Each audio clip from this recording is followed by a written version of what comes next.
మీ మోకాల నొప్పులకు ఎటువంటి సర్జరీ లేకుండా ఎపియాన్ పెయిన్ క్లినిక్ అందిస్తున్న అత్యాధునిక చికిత్స.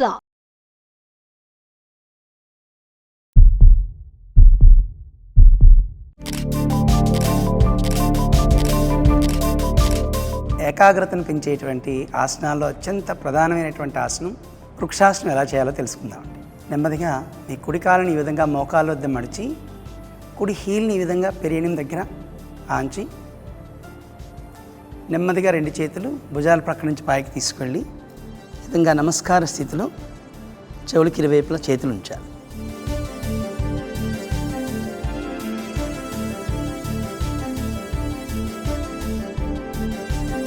నడుం ఫ్లెక్సిబిలిటీని పెంచేటువంటి ఆసనం పాదహస్తాసనం ఎలా చేయాలో చూద్దాం. కాలు దగ్గరగా ఉంచి రెండు చేతులు భుజాల ప్రక్క నుంచి పైకి తీసుకెళ్ళి చెవులకి ఇరువైపులా ఉంచి గాలి వదిలేస్తూ ముందుకు బెండ్ అవుతూ మీ అరిచేతులు రెండు పాదాలకి ఇరువైపులా నేల కాంచి తలని వీలైనంత లోపలికి తీసుకువెళ్ళి మీ ఫోర్ హెడ్ మోకాలు టచ్ చేయాలి. మరలా గాలి తీసుకుంటూ యథాస్థితికి వచ్చేయాలి. తర్వాత దీని కౌంటర్ ఆసనం అయినటువంటి అర్ధచక్రాసనం. కాళ్ళ మధ్య అరడుగు దూరం ఉంచి రెండు చేతులు అరిచేతులు రెండు వెనుక భాగంలో ఉంచి గాలి తీసుకుంటూ ఛాతీ భాగం వరకు వెనక్కి వంచాలి. గాలి వదిలేస్తూ మళ్ళీ సాధారణ స్థితికి వచ్చేస్తాం. త్రికోణాసన చేద్దామండి. ఇది నడుం భాగంలో ఉండేటువంటి నడుం ప్రక్క భాగాల్లో ఉండేటువంటి ఫ్యాట్ పోవటానికి ఈ త్రికోణాసనం ఎలా చేయాలో చూద్దాం. కాళ్ళ మధ్య 1 మీటర్ గ్యాప్ పెడతాం. కుడి పాదాన్ని కుడివైపుగా ఈ విధంగా టర్న్ చేసి రెండు చేతులు భుజాల ప్రక్క నుంచి పైకి తీసుకు షోల్డర్ లెవెల్లో పైకి తీసుకొచ్చి గాలి వదిలేస్తూ కుడివైపుగా బెండ్ అవుతూ మీ కుడి అరిచేతిని కుడి పాదం ప్రక్కన నేల కాంచి ఎడమ అరిచేతిని చూడాలి. ఈ స్థితిలో మోకాళ్ళు ఎక్కడ బెండ్ అవ్వండి. గాలి తీసుకుంటూ మళ్ళీ స్ట్రైట్గా వచ్చేస్తాం. అలాగే రెండో వైపు కూడా అదే విధంగా.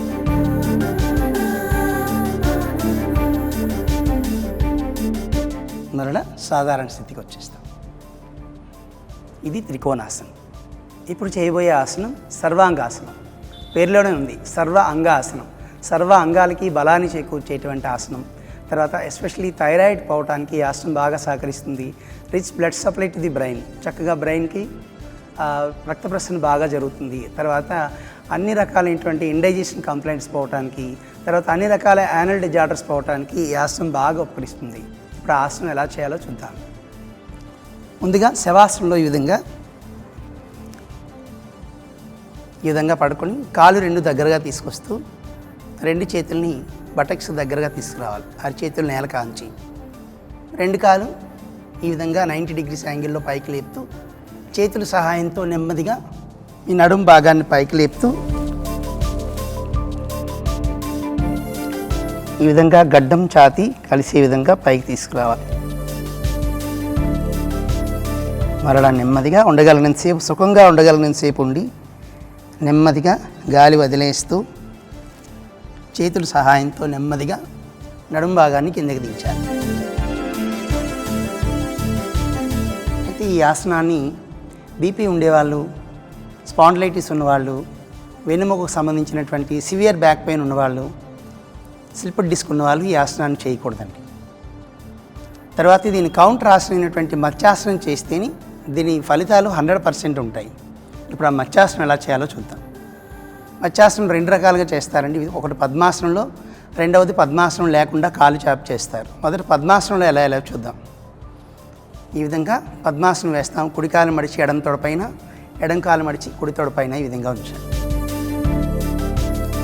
ఇప్పుడు రెండు చేతులు చెవులకి ఇరువైపులా ఈ విధంగా ఉంచి చేతుల సహాయంతో తల ఛాతీ పైకి లేపి తల పైభాగం నేల కాల్చి రెండు చేతులతో చేతి వేళ్లతో చూపుడు వేలు, మధ్య వేలు, బొటన వేలుతో కాలి బొటన వేలు చుట్టు పట్టుకొని ఈ విధంగా మోచేతులు నేల కాంచాలి. ఇది సర్వాంగాసనంలో ½ ది టైం చేయాలండి. తర్వాత నెమ్మదిగా మళ్ళీ సాధారణ స్థితికి వచ్చేయాలి. ఈ ఆసనం ఆస్తమా పేషెంట్స్కి బాగా ఉపయోగపడుతుంది. తర్వాత థైరాయిడ్ ఉన్న వాళ్ళకి కూడా ఈ ఆసనం బాగా ఉపయోగపడుతుంది. నావాసనం ఎలా చేయాలో చూద్దామండి. నావాసనం చేయడం ద్వారా అబ్డామినల్ ఫ్యాట్ పోతుంది. తర్వాత అబ్డామినల్ మజిల్స్ అన్ని స్ట్రెంగ్తెన్ అవుతాయి. ఇప్పుడు ఆసనం ఎలా చేయాలో చూద్దాం. రెండు చేతులు ఈ విధంగా చెవులకి ఇరువైపులా పైకి చాపి గాలి బాగా తీసుకొని గాలి వదిలేస్తూ కాళ్ళు చేతులు తల ఒకేసారి పైకి లేపి చేతివేళ్ళు కాలవేళ్ళని చూపిస్తున్నట్లుగా ఉంచి బటక్స్ పైన బాడీని బ్యాలెన్స్ చేయాలి.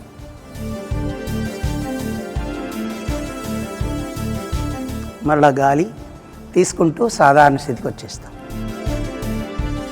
తర్వాత దీని కౌంటర్ ఆసనమైనటువంటి వ్యతిరేక నావాసనం చేయాలి. ఇలా కుడివైపుగా టర్న్ అవుతూ మీ స్టమక్ మీద పడుకోవాలి. రెండు చేతులు ముందుకు చాపి గాలి తీసుకుంటూ కాళ్ళు చేతులు ఛాతి భాగం మొత్తం శరీర అవయవాలన్నీ పైకి లేపి పొట్ట భాగం పైన బాడీ బ్యాలెన్స్ చేయాలి.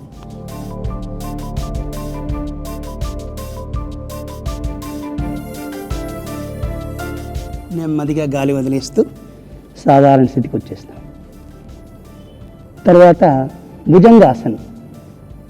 అన్ని రకాలైనటువంటి నడుము నొప్పులు తగ్గడానికి ఈ ఆసనం బాగా ఉపయోగపడుతుంది. ఈ ఆసనం ఎట్లా చేయాలంటే రెండు చేతుల్ని అరిచేతుల్ని ఛాతీకి ఇరువైపులా ఉంచి కాలు దగ్గరగా టోస్ పాయింట్ అవుట్ చేసి ఉంచాలి. గాలి తీసుకుంటూ నెమ్మదిగా తల ఛాతీ నాభి స్థానం వరకు పైకి లేపాలి. తలని వీలైనంత వెనక్కి వంచి ఉంచాలి. ఈ ఆసనం చేయడం ద్వారా అన్ని రకాలైనటువంటి బ్యాక్ పెయిన్స్ తగ్గిపోతాయండి. గాలి వదిలేస్తూ నెమ్మదిగా మళ్ళీ సాధారణ స్థితికి వచ్చేస్తాం. ఇప్పుడు నేటి సర్వేల ప్రకారం ప్రతి 10 మందిలో 8 మందికి డయాబెటీస్ ఉందండి. సో డయాబెటీస్ని మనం నివారణ చేసుకోవడానికి చాలా రకాల ఆసనాలు యోగాసనాలు ఉన్నాయి. అందులో కొన్ని ఆసనాలు మనం తెలుసుకుందాం. డయాబెటీస్కి తగినటువంటి ఆహార నియమాలు పాటిస్తూ డాక్టర్ ఇస్తున్నటువంటి మందులు కూడా వాడుకుంటూ ఈ ఆసనాలు చేయాలండి. ఆసనాలు చేస్తున్నాం కదండి, మందులు మానేసి ఈ ఆసనాలు చేయడం ద్వారా ఫలితాలు చాలా తక్కువగా ఉంటాయి. తర్వాత వ్యాధి తీవ్రత పెరిగేటువంటి ప్రమాదం ఉంటుంది. కాబట్టి మనం ఇంకా వ్యాధిని తీవ్రతరం చేసుకోకుండా ఈ ఆసనాల ద్వారా మనం ఇప్పుడు ఉన్నటువంటి చక్కెర వ్యాధిని కంట్రోల్లో ఉంచుకోవడానికి ఇన్సులిన్ లెవెల్కి వెళ్లకుండా ఇక్కడితో స్టాప్ చేయడానికి మనకి ఈ ఆసనాలు ఏంటనేది మనం తెలుసుకుందాం. ఇప్పుడు అందులో ప్రధానమైనటువంటి ఆసనంగా డయాబెటీస్ తగ్గడానికి వక్రాసనం అనే ఒక ఆసనం ఉందండి. ఆ ఆసనాన్ని ఎలా చేయాలో చూద్దాం. రెండు కాళ్ళు ఈ విధంగా చాపి కుడి కాలిని ఎడమ కాలిని మడిచి ఈ విధంగా కుడి మోకాలు ప్రక్కన ఉంచాలి. కుడి చేతిని ఎడమ కాలు పైనుంచి తీసుకుని వెళ్ళి కుడి మోకాలు పట్టుకోవాలండి. ఇప్పుడు నెమ్మదిగా బాడీ అంతటిని ఎడమ వైపుకి ట్విస్ట్ చేస్తాం. మరలా నెమ్మదిగా గాలి తీసుకుంటూ సమస్థితిలోకి వచ్చేస్తాం. ఈ ఆసనం చేయటం ద్వారా మనకి ప్రాపర్గా ఇన్సులిన్ ప్రొడక్షన్ జరిగి డయాబెటీస్ కంట్రోల్లోకి వస్తుంది. అలాగే రెండో వైపు కూడా ఇలా చేస్తాం.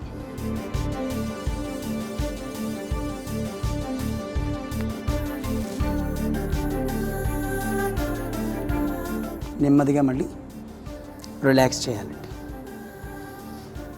తర్వాత ఇంకొక ఆసనం పవన ముక్త ఆసనం. ఇది కూడా డయాబెటీస్ని కంట్రోల్ చేస్తుందండి. ఇలా కుడి కాలిని మోకాల వద్ద మడిచి రెండు చేతులతో మోకాల్ని పట్టుకొని పొట్ట భాగానికి ఆంచి గాలి వదిలేస్తూ తలను పైకి లేపి గడ్డాన్ని మోకాలికి ఆంచాలి.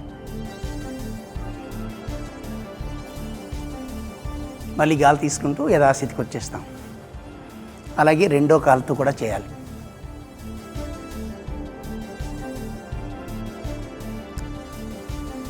గాలి తీసుకుంటూ మళ్ళీ యథాస్థితికి వచ్చేస్తాం. సో ఈ ఆసనం చేయడం ద్వారా మనకి డయాబెటీస్ కంట్రోల్లోకి వస్తుంది. సర్వాంగాసనం కూడా ఇందాక మీకు ముందు చెప్పానండి. సర్వాంగాసనం కూడా మీకు డయాబెటీస్ కంట్రోల్ కావడానికి చాలా బాగా ఉపయోగపడుతుంది. తర్వాత వజ్రాసనంలో కూర్చొని ఉత్తాన మండూకాసనం అంటారండి. ఇలా వజ్రాసనంలో కూర్చోవాలి. కాళ్ళు రెండు వెనక్కి మడిచి కూర్చొని పిడికిళ్ళు రెండు బిగించి నాభి క్రింది భాగంలో ఉంచాలండి. నాభి దిగువ గాలి వదిలేస్తూ నెమ్మదిగా ముందుకు బెండ్ అవుతూ మీ ఫోర్ హెడ్ నేలకు ఆంచాలి. అలా ఉండగలిగినంతసేపు ఉండి సాధారణ స్థితికి వస్తాం. తర్వాత ఇందులోనే ఇంకొక అద్భుతమైనటువంటి ఆసనం, కొంచెం డిఫికల్ట్గా ఉన్న ఈ ఆసనం చేయడం ద్వారా మనకి డయాబెటీస్ చాలా తొందరగా కంట్రోల్లోకి వస్తుంది. ఈ ఆసనాన్ని హంసాసనం అంటారు. ఇలా వజ్రాసనంలోంచి కాళ్ళని వేళ్ళ మీద పెట్టి ఈ విధంగా కూర్చొని రెండు చేతుల్ని మోకాల మధ్యలో పెడతాం. సో రెండు మోచేతులు పొట్ట భాగానికి ఆనిస్తాం. నెమ్మదిగా ముందుకు బెండ్ అవుతూ ఒక్కొక్క కాలుని వెనక్కి చాపాలి. గాలి తీసుకుంటూ నెమ్మదిగా ఈ విధంగా పైకి లేస్తామండి. సో సో దీన్ని హంసాసనం అంటాం. మరలా నెమ్మదిగా గాలి వదిలేస్తూ తలని కిందకి దించి మళ్ళీ నెమ్మదిగా సాధారణ స్థితికి వచ్చేస్తాం. సో ఇలాంటి ఎన్నో ఆసనాలు మనకి డయాబెటీస్ని కంట్రోల్ తేవడానికి చాలా రకాల ఆసనాలు ఉన్నాయి. ఈ ఆసనాలు మనం ఒక ఇన్స్ట్రక్టర్ దగ్గర నేర్చుకొని ఒక పర్యవేక్షకుని ఆధ్వర్యంలో మనం ఆయన పర్యవేక్షణలో ఆసనాలు చేస్తూ చక్కగా మనం ఈ డయాబెటీస్ని కంట్రోల్లోకి తెచ్చుకోవచ్చు.